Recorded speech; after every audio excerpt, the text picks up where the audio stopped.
Transformers has been a cornerstone of childhood for younger Gen Xers and older millennials since 1984. The original G1 cartoon ran for 4 seasons, becoming an after-school ritual for children all across the world. Before homework, before dinner, it was Autobots versus Decepticons, 2 warring factions both fighting for their dying home planet Cybertron, one led by the tyrant who sees Earth as a source to be drained, and the other by a leader who sees the value of life here and refuses to sacrifice it to save his own. It wasn't just a cartoon, it was a cultural phenomenon, and like the best moments, it stuck. Transformers evolved, rebooted, and reshaped itself for new generations. Each iteration brought new fans, but for many of us, G1 was the blueprint. Fast forward to 2023. Image Comics hands the reins to renowned comic book writer and artist Daniel Warren Johnson of Dual Powerbomb fame, a creator who clearly grew up with these robots in disguise and knew exactly what he wanted to do with it. Instead of reinventing the wheel, DWJ brought the original mythos into the now. He didn't just make a new story, he made one for the fans who never let go of the old. This isn't Saturday morning fare. This is Transformers, but with grit, with heartbreak, with weight.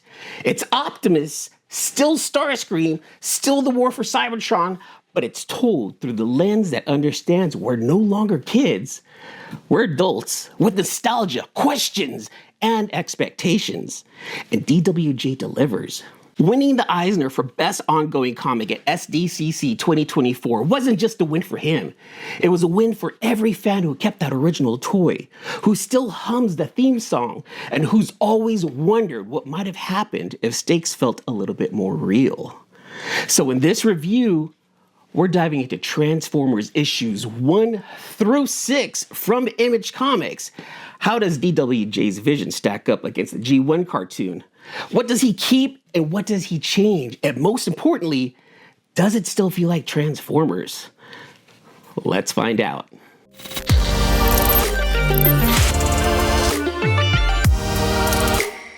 What's going on, everyone? My name is Eman, and this is Eman's World of Geek. And on this channel, I talk to you about Transformers, tech, gaming, comic books, and more. If this is your first time visiting the channel, thank you very much. Consider subscribing and hit the notification bell so that way you get notified anytime I drop any one of these new videos. As I mentioned, today we're going to review Transformers 1 through 6, the very first arc of the Image Daniel Warren Johnson version of Transformers, where Daniel Warren Johnson is both artist and writer, and, well, from a G1 fan, does it even hold up? Let's start with issue number 1. Spike finds his father Sparky passed out at a bar, revealing family tensions and hinting at a mysterious character, Jimmy. Carly, Spike's friend, arrives with her custom van and they head to a mountain to stargaze, discussing college plans and family issues. As they do this, an earthquake hits, leading them to discover the Ark, filled with damaged Transformers. As they see and look around what's happening, Jetfire arrives, activates Teletran 1, and who does he revive first? Not Optimus. The first Transformer Jetfire decides to revive is Starscream, which, as you know from the cartoon, they were best friends. Those two were hanging out. They were scientists. They were off discovering things. They were trying to make Cybertron better for everyone. Those two were a pea in a pod, so to say. So, of course, Jetfire is going to go ahead and revive his buddy. As Starscream awakens, what is the very first thing he decides to do? Not a handshake, not a what's going on, Jetfire. It's a blast to Bumblebee's face. Now, that definitely set the tone for all of the events that are to come in this comic. Teletran 1 starts activating each robot here and there at random, and once Optimus Prime awakens, he goes in and leads the battle against Starscream with other Autobots and Decepticons joining the fray. Optimus decides to destroy Teletran 1 to prevent more Decepticons from reviving, escaping with Carly and Spike. As they escape, things happen. Out of the sky, Jetfire gets blasted, drops into a rock quarry as Optimus and the rest of the Autobots go in to save him, where unfortunately Jetfire perishes. As Jetfire is dying, he apologizes to Optimus and the rest of the Autobots for reviving Starscream first, and the internal conflict among the Decepticons starts to rise at this time. Right around this time is when you start seeing that, man, they are really all low on energy, so they all need to go find Energon as quickly as possible, both the Autobots and the Decepticons. So what does Starscream do? He sends out one of his scouts to look for something, and lo and behold, they end up finding the power plant where Sparky and some of his friends work. Soon as Starscream hears about this, he uses the last bit of energy that he has left, heads over to the power plant, lands, starts running amok there at the power plant, and looks at these little tiny humans. Oh, tiny human, you're so cute. Look at you. Look at you. You're so soft. Squish. That should be the second indication of what is going to happen in this series. And that's how issue 1 ends. It's insane what direction DWJ is going with this. He's already starting off with characters that are familiar, already starting off with a story that's familiar, but is definitely heading this in a completely different direction than what I'm used to as a G1 cartoon fan. Issue number 2. The Autobots find a temporary hideout in a quarry group and mourn Jetfire's passing. At this time, Spike and Carly begin to understand the gravity of the Cybertronian war. Sparky, now he's dealing with the guilt and advice from his co-worker, the one who becomes more involved in the unfolding events in this issue. Starscream, now he's low on energy. What he ends up doing is he starts to delegate tasks to other Decepticons while dealing with the internal power struggles. Soundwave sends Laserbeak on a mission to locate more Energon and ends up doing just that. It's really cool how some of these issues are written because this is definitely something familiar and yet something different all at the same time. Daniel Warren Johnson is definitely leading down a completely different path. So far, what I've assessed after the first 2 issues is that this is definitely for G1 fans who grew up loving G1, but it's for the adult version of that. It is for us adults who grew up with it, and we are like, oh my goodness, this is what I know, but this is something that I didn't think that was going to happen, and it is really just messes with me because it's like an alternate universe, but the one that I actually want to be in with Transformers. On to issue number 3. Now, Optimus is starting to plan their next steps, emphasizing the need for human Transformer cooperation. Spike and Carly play pivotal roles in these plans, showcasing their bravery and resourcefulness. Starscream's obvious ruthlessness continues, causing tension amongst the Decepticons as they struggle with Energon scarcity. The new Decepticon threat is introduced, intensifying the stakes for both Autobots and humans alike. As I'm reading through the comics right now, I can hear almost every single one of their voices. Of course, I'm going to hear Optimus Prime. I'm always going to hear Peter Cullen as Optimus and as Ironhide. I'm hearing everyone's original voices, even the original voice for Starscream. I can hear their raspiness in my ear. But by issue number 3, there's one character where I'm like, this one is slightly different. Out of all of the Transformers that have already been introduced, everyone's kept their character, but one has a slight variance, a slight ruthlessness to him, a slight need to take control. And that's Soundwave. Now, Soundwave's always been a very good number 2. Matter of fact, in reality, Soundwave was really Megatron's right-hand man, not Starscream. But Starscream was the first one he always sent out because, you know, he was the grunt. He was the one that if he dies, you know, if something happens to Soundwave, well, that's a little bit more of an impact on the Decepticons. And Soundwave was always, yes, sir, no matter, I got you, sir, let's go ahead and do this. You know, he'll always sound out, you know, Laserbeak. He'll always send out Ravage, Rumble, Frenzy. He has his team with him. And that was one thing that Megatron valued of Soundwave was his loyalty, but not just that, the fact that others had loyalty to him, making him a smaller group, his smaller army, something more strategic that he can use. However, the delivery of Soundwave's lines in this comic is quite different. He has a little bit more control. As a matter of fact, there's more emotion behind Soundwave's voice in my head. So as you read the comic, Soundwave was the one person I had to adjust. I had to adjust what he sounded like to me because like I said, he seemed very different. And I'm very much okay with that. I like the new direction of Sound. I think Soundwave is the only one that has a new direction to him. Okay, on to issue number 4. Optimus and the Autobots launch a mission to secure a new base and energon supply, facing fierce resistance from the Decepticons. Spike and Carly assist the Autobots using their knowledge of human technology and terrain. Now, Sparky begins to mend his relationship with Spike, driven by the need to protect his son and help the Autobots. Now, the internal conflict between the Decepticons is starting to grow as Starscream's leadership is now being questioned by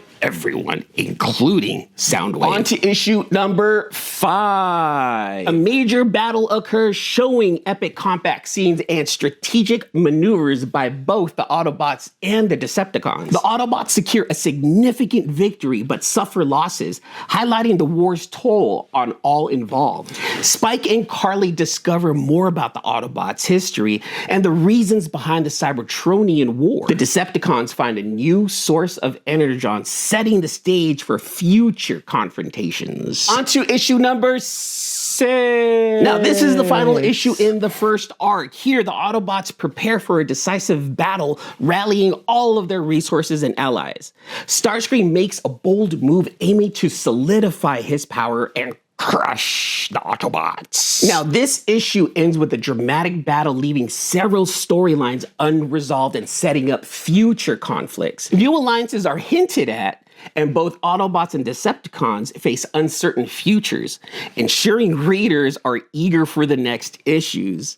Now, these 6 issues build a compelling narrative with rich character development, intense action, and strategic plot twists, keeping us readers engaged and anticipating the next chapter in the Transformers saga. Out of the first arc, what I ended up getting is exactly what I said earlier, is that DWJ is giving us something brand new with something familiar, and I'm absolutely in love with this comic. This is by far my favorite comic, and I'm going to be biased. You guys know I love my Transformers. I don't care. It's my show, and I'm going to tell it how I want it. One thing I mentioned before is, I enjoy reading comics. I really do, but just certain storylines that a lot of you out there are so connected with, I'm not. Arcs in Spider-Man, arcs in Superman, arcs in Justice League, Avengers, I admire a lot of you guys out there for sticking with your comics for as long as you did. And I wish I could have that same love for certain story arcs and lines and characters that you do. And up until Transformers was released in 2023, I didn't have that. I didn't have that character. I didn't have those arcs. I didn't have those stories that I fell in love with, like a lot of you have. DWJ did that for me. Daniel Warren Johnson is creating a comic book that I'm 100% behind and I'm absolutely loving. Now, I didn't get a chance to read the Marvel and the IDW Transformers because by the time I found out that they were around, there was just too much lore behind them, and I just didn't have the energy or the money to go back and start picking those up. So when Image got the rights to the Transformers comic book, it felt like a new way for me to start from the beginning of something that I've already enjoyed. It gave me the opportunity to read something new from something I've already loved.